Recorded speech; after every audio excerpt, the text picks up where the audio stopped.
Join Lee Bellinger today on the Bellinger Report. Lee is the publisher of Off-Grid Confidential, one of the last information financial newsletters to be delivered 100% through the mail and completely independent of the internet and big tech scolds.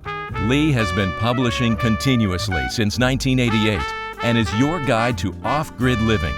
Hello, this is Lee Bellinger with the Bellinger Report. I'm the publisher of Off-Grid Confidential, probably one of the last information financial newsletters to be delivered 100% through the mail and completely independent of the internet and big tech scolds because the post office only delivers. They don't get involved in what I can say and what I can't say. And I've been publishing continuously since 1988. Today, I've got an old friend, Craig Huey, and Craig puts out two newsletters, online newsletters, the Huey Report and the Reality Report. And Craig is a bit of a sage. He wrote a book a number of years back, which I understand you're updating, called The Deep State.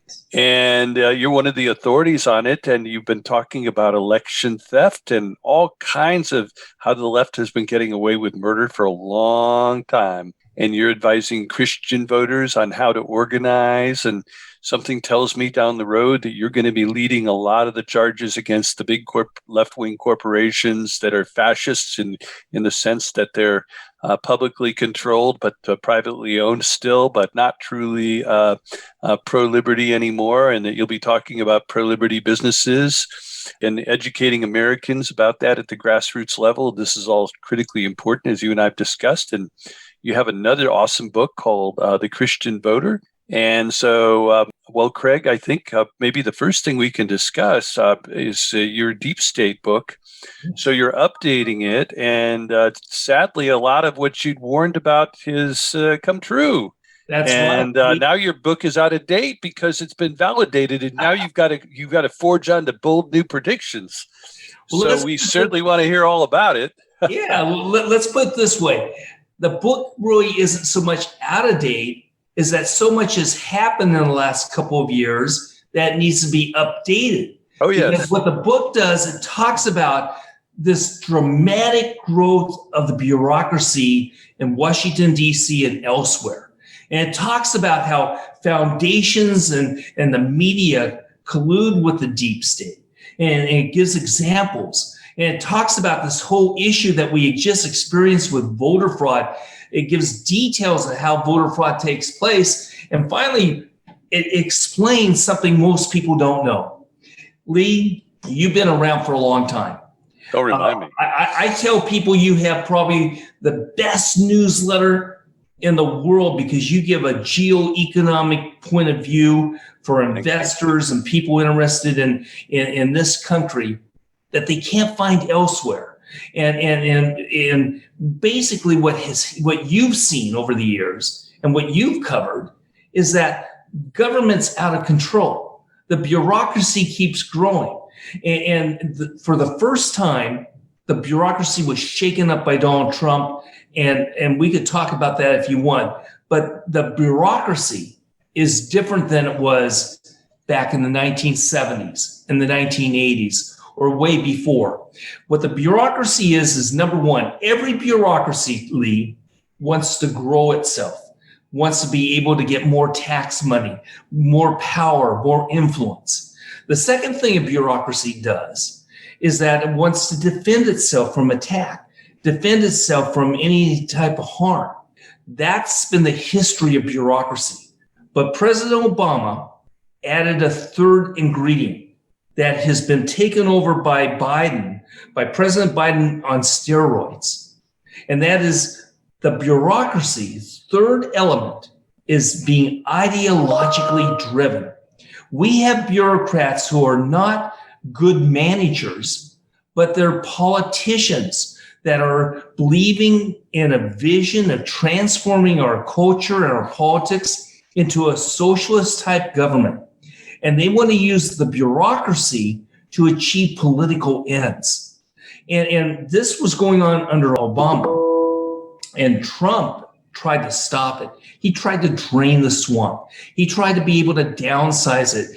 And the problem was before, and I go into detail on this in my book, how the bureaucracy was protected so that when Trump came in, many of these political appointees who were trying to destroy anything that would harm them, try to destroy anything that would downsize the country, the bureaucracy, and stop anything that would stop the march towards socialism, these bureaucrats could not be fired.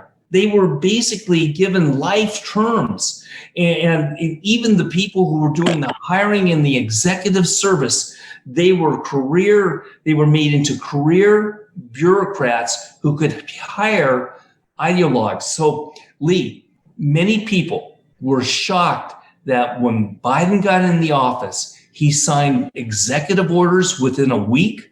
That's because the bureaucracy had already prepared the plans and the details. So all he had to do was sign on the dotted line. It was horrific. And what we're experiencing now is not just the attacks of the media, not just attacks of the politicians, but we got a bureaucracy that's out of control, ideologically driven, trying to achieve goals and objectives at taxpayers' expense. Yes, and they certainly were effective at sabotage. The president couldn't even make foreign phone calls without them leaking it. Now, you got to think about that at the beginning of his administration.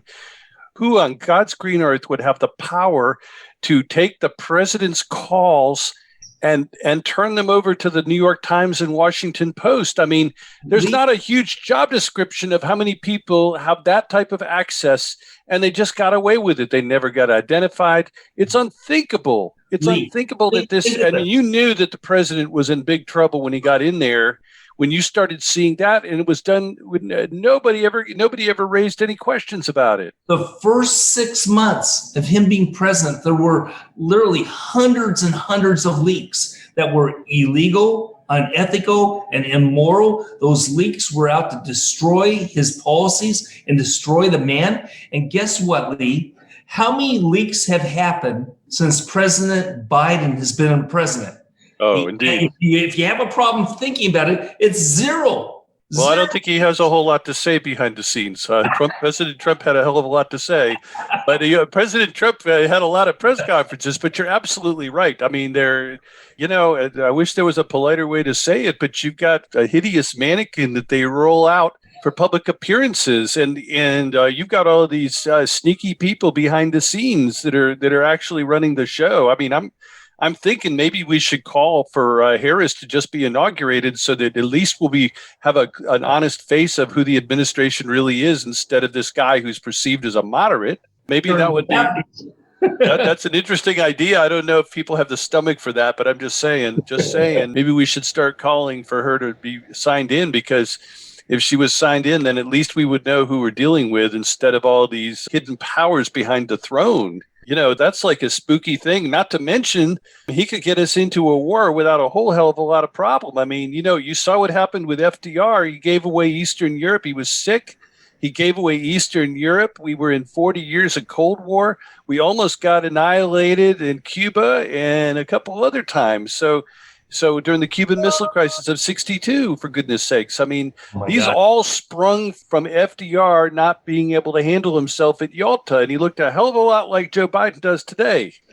I'm just saying.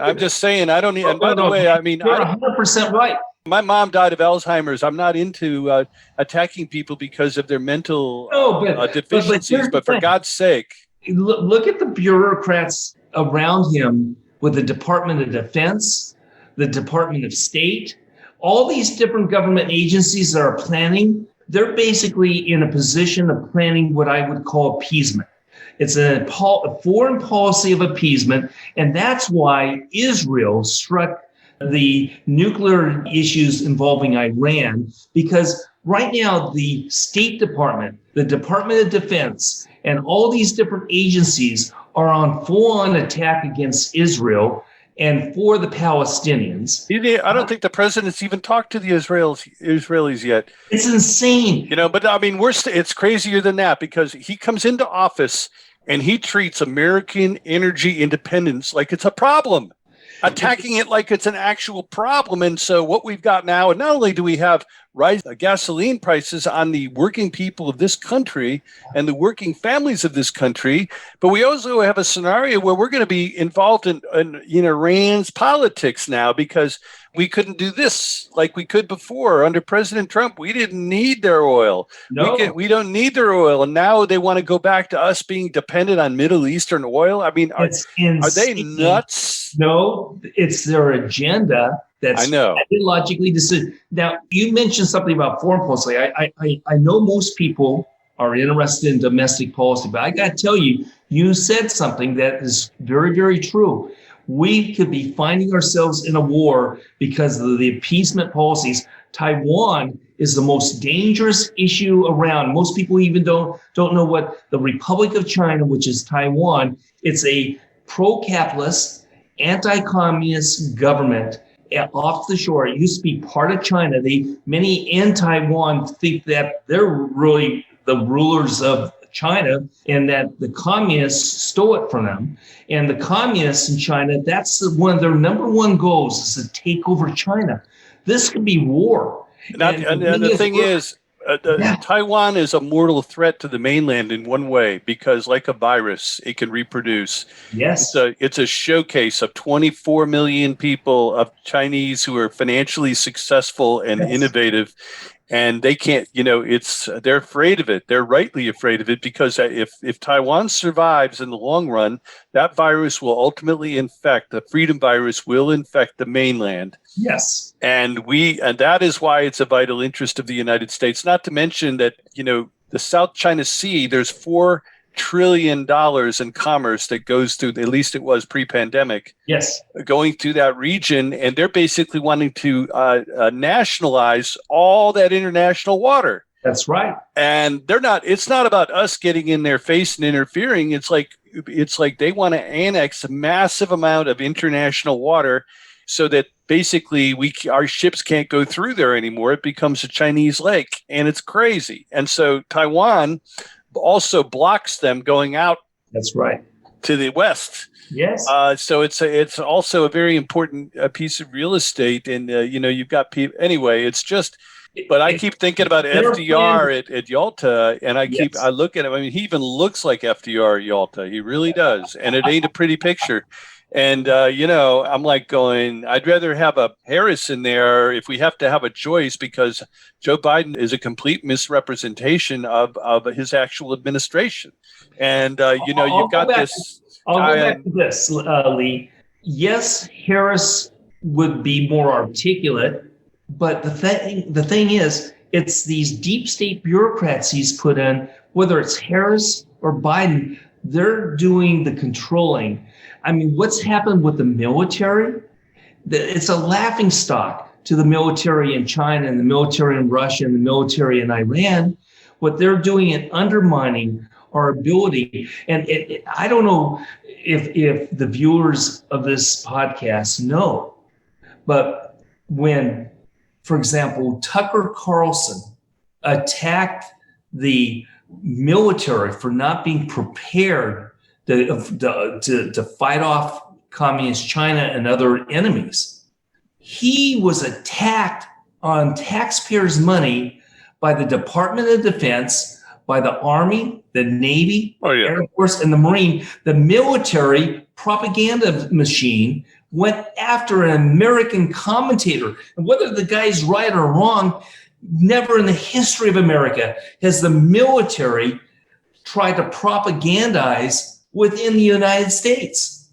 I want to switch tacks with you for just a moment about your online newsletter, the Huey Report for Christians, because it's some of the most sophisticated advice to people of faith I've ever seen out there, because you're an old political pro. You've worked in the California. I mean, you've been on the losing side of the politics in California. You've seen all the mistakes.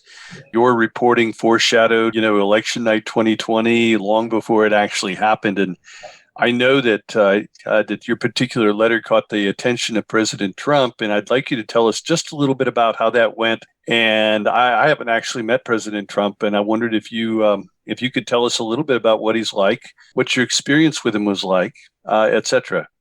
Well, let me put it in context. I have two newsletters. One's called the Huey Report, which is geopolitics politics and economics.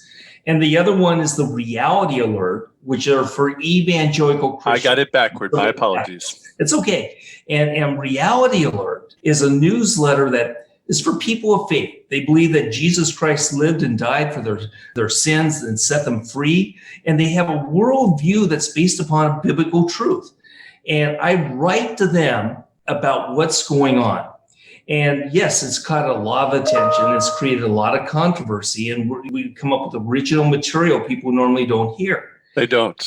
Yeah. Very sophisticated stuff. Yeah. And so my wife and I were invited to a lot of events, one with President Trump. And I have an article, and people can go to Reality Alert newsletter. It's at electionforum.org, and they can go to it and just put in, for example, Trump, and it'll be one of the articles that comes up. I think my wife had the most powerful thing, more powerful than what I said. She said, "President Trump, I have a word for you." And he said, "Okay, tell me what that is." And she goes like this. That sounds like her. He's standing back, and he starts coming forward, and the Secret Service start getting out their guns, and she goes like this. And he said, and he says, "What?"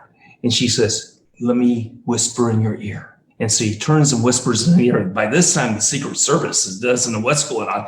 And so basically, she's whispering in President Trump's ear that God loves you, and God's got a plan for America, and that God also will speak to you. And he said, and she quoted the verse, a verse that says, "God wasn't in the thunder. He wasn't in the earthquake. He was in the small whisper." And she said, and she was whispering this to President Trump, "He's in the small whisper. Listen to his voice and follow his words." And that was just one example of powerful influence. And that President Trump was probably the first president, even more so than Ronald Reagan, who surrounded himself with people of prayer and people who said, America has a special place in history, and that it's the defender of religious liberty. It's the country where greater prosperity has happened in America than anywhere in the world, because people have respected the biblical value of inalienable rights. The Declaration of Independence said, "We hold these truths to be self-evident, that all men are created equal. They're endowed by their Creator with certain inalienable rights, among these life, liberty, and the pursuit of happiness." And that with this, more churches have developed. Christians have been able to preach the gospel without government control. More missionaries have been sent out worldwide, and our nation has been blessed.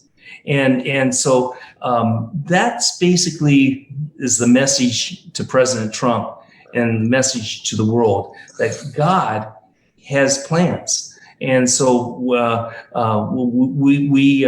we encourage people to continue to pray for President Trump, pray for this nation, and pray that the next person running for president is going to be open to people of faith, because never before in the history of the United States have Christianity, Christians, and the church been under attack as much as they are right now.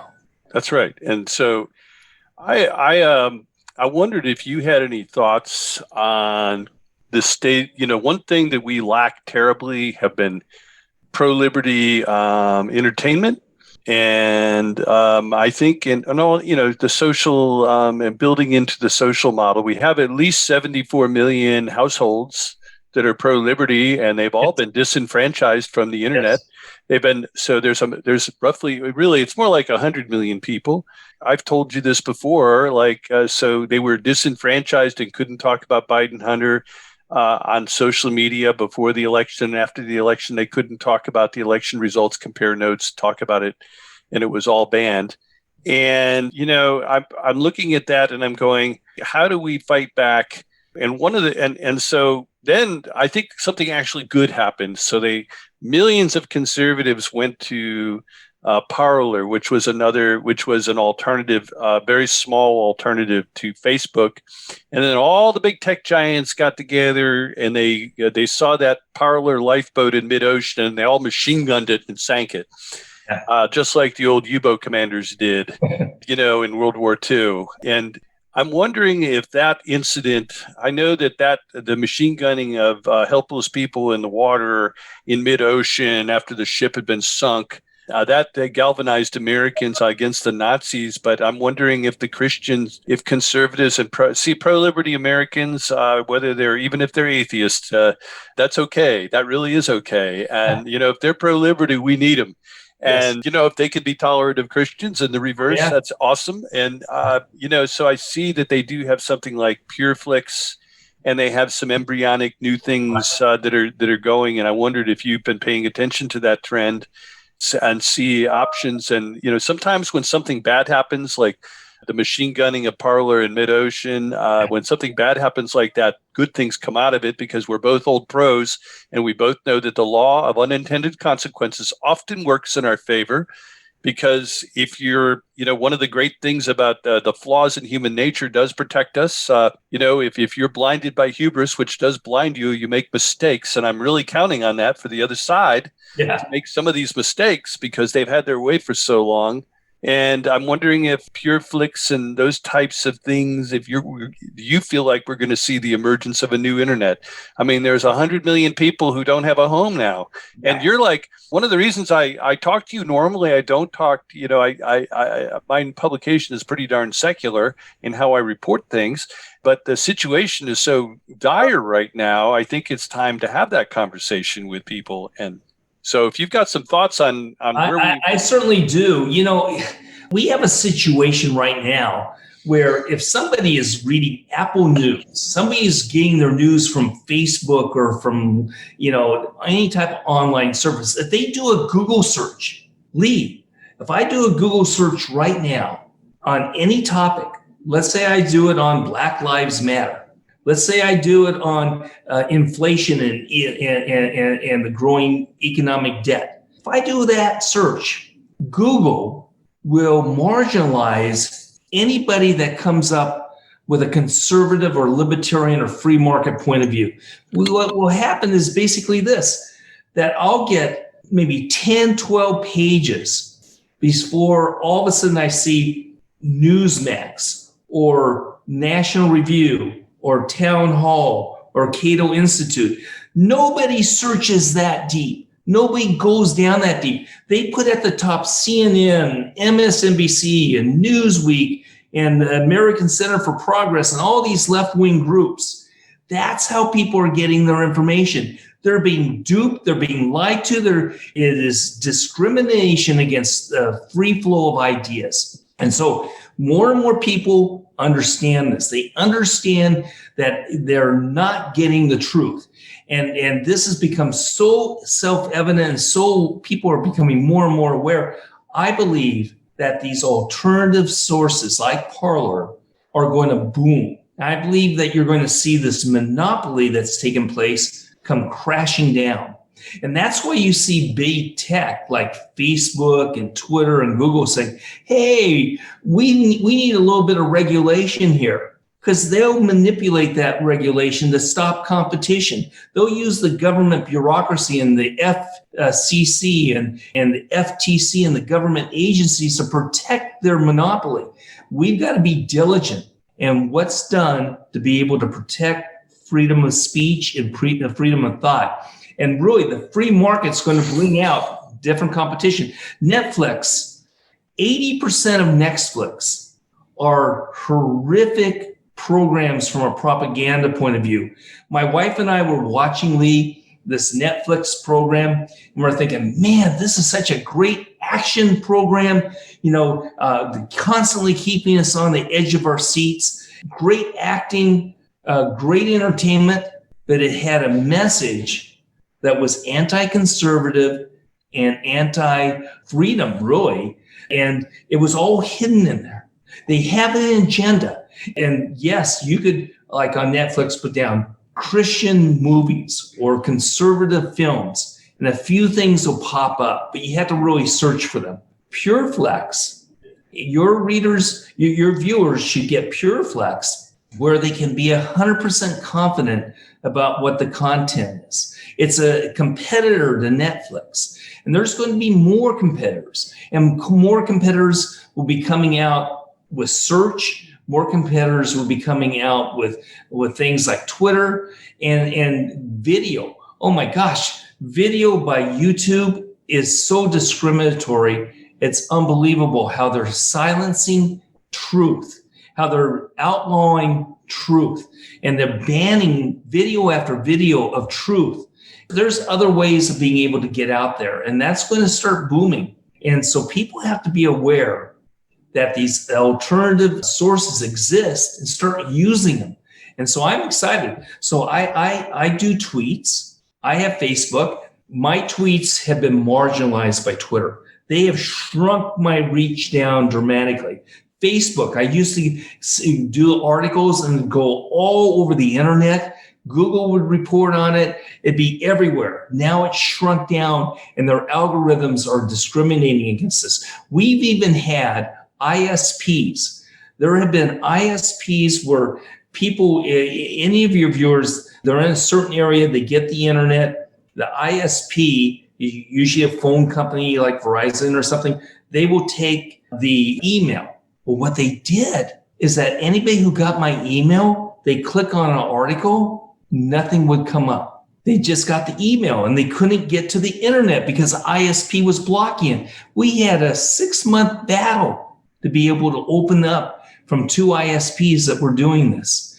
So it is a problem, and it's a growing problem, but it's not a problem without a solution. But I do believe that you're right, Lee. You're going to see the growth of these alternative sources. President Trump's trying to start one. Others are trying to start them. Great. Let there be competition and let the best one be able to dominate. But right now, that last election for president with Biden versus Trump was just one indication of how a monopoly can really impact an election and distort the results of that election because people haven't heard the alternative. They've only heard one side. It is a big challenge for us, and I'm just glad that you're out there with the content that you've been developing because it's very sophisticated. A lot of the Christian stuff I see is not that sophisticated, and yours is, yours is tempered with a lot of very practical guidance. Can you just go ahead and repeat how people can reach and get your stuff? Yes. First of all, they can go to electionforum.org. Forum? Electionforum.org. And then they'll be able to sign up for my newsletter, Reality Alert. They can also order my book. They can go to Amazon and order my book as well. It hasn't been banned there yet. And it's called The Christian Voter Book. And so the Christian voter, it is so timely right now, Lee, that it will give them 12 reasons Christians have to vote for freedom. It gives 12 issues that are what we call the non-negotiables for Christians. Protecting the persecuted church, protecting Israel, being able to stop things like the Equality Act that President Biden is trying to push through right now. That would be the most historic, destructive effort on Catholics or Protestants. For evangelicals, it's designed to destroy the church. And these are big issues now. And that's why I wrote this book, so people can understand them. That's important, Craig. I'll tell you what, it's a privilege to talk to you. I'm very, very moved by a lot of the work you do, and I appreciated your time today. Is there anything I'm missing that you would like to add for people that I might have missed in my questions? Well, I would say this, that everybody who's listening may feel disappointed, even depressed by what they see is going on. But if they're listening, I know that they're fighters. I know they're warriors. They want to help transform culture and politics for the better. And I got to tell you, I believe we can do it. I don't think it's over. I think it's the beginning of a major way of change that's going to start in the 2022 election. So I encourage people to have hope and have optimism that we can do this. We can take over despite big tech, despite the voting irregularities, we can win in 2020. This has been coming for a while. You and I have discussed this before, but these Republican poll watchers never did their job. They set the precedent. That's why Trump didn't have any traction in courts, because we had accepted, the state legislatures are supreme in the Constitution when it comes to these issues. But if they didn't assert themselves, then the courts really can't do much for it. It's like a squatter sitting on, you got a 20-acre place, and a squatter's just sitting out there on 2 acres of it way out in the back, and he's been there for 25 years, and you didn't pay attention. And so I think that cleaning out the RNC and the RNCC and all these, cleaning that stuff out and getting the political hacks the hell out, because that's what happens. They get, and that's why a lot of these Republican election officials, when people finally noticed that they hadn't been doing their job for 20 years, they said, "Oh no, the election was fair and honest." And then not enough of them stood up and said, "This is BS." And so that's really something that we all have to look at. And I hope that there's going to be corrections in that, because that's something we have to take back and assert ourselves. If you don't assert, if you sit there and let them, President Trump is the first president to ever stand up to political correctness. And we waited way too long to do that. And it isn't easy, and so somebody had to be but it's like most pioneers, they come back with a bunch of arrows in their back. And he's the first one to do it. And so this is something that, it took a man just like him. And maybe he was put in office he was the only guy that was tough enough to kick the FDA in the butt and the big pharma in the butt and get us a cure for coronavirus. Maybe there's a reason, I don't know. Well, I think he might have saved the country when he did that. Nobody could have done it in less than a year than that guy. Lee, he ordered the bureaucracy to get out of the way. He got them the hell out of the way. To stop its overregulation. That's exactly my point. That's my whole point, is that who else could have done that? It takes a decade to, you can throw all the money at it you want. And we did throw a lot of money at it, but this was a scenario where we got a result that no other politician, in my opinion, would have ever gotten. Yeah. So let me mention one more thing, Lee. So I would hope people would subscribe to my newsletter, Reality Alert. Yeah, I would hope that people would buy my book. You know what they could do if they did that? They could send that out to everybody on their email list, my newsletter, to try to expand it. Same thing with Amazon. They could write a review, and that's what gets more people coming in and buying a book. What about for you, Lee? Think of the people who could tell friends about Off the Grid newsletter. Tell people about your service and be able to be warriors. Instead of just receiving, be an activist. That's what the left does. They tell people on Twitter, they tell people on Facebook, they tell people everywhere they can. They do it with email. They do it with any type of thing they can. Hey, read this, look at this, listen to this, watch this. Those people who are watching this podcast, they can be warriors from their house to help make change. And the starting point is to take this podcast and take your material and let others know about it. And believe me, that's the start of our transformation. That is the start of our transformation, Craig. And I want to thank you, Craig Huey, author of an awesome book called The Deep State, and also The Christian Voter. And I'm most grateful to you for making the time today. You've done double duty, and thank you for that. Not even saying anything about that. I'm grateful for sometimes not saying something is better than saying something, and I really appreciate that. So, Craig, this is Lee Bellinger of the Bellinger Report. And we will be calling in on you in the near future when you're ready to re-release your book, The Deep State. And hopefully we can have some more time to talk about that in the near future, Craig. That'd be awesome. Thank you, Lee. Thanks for your time, man.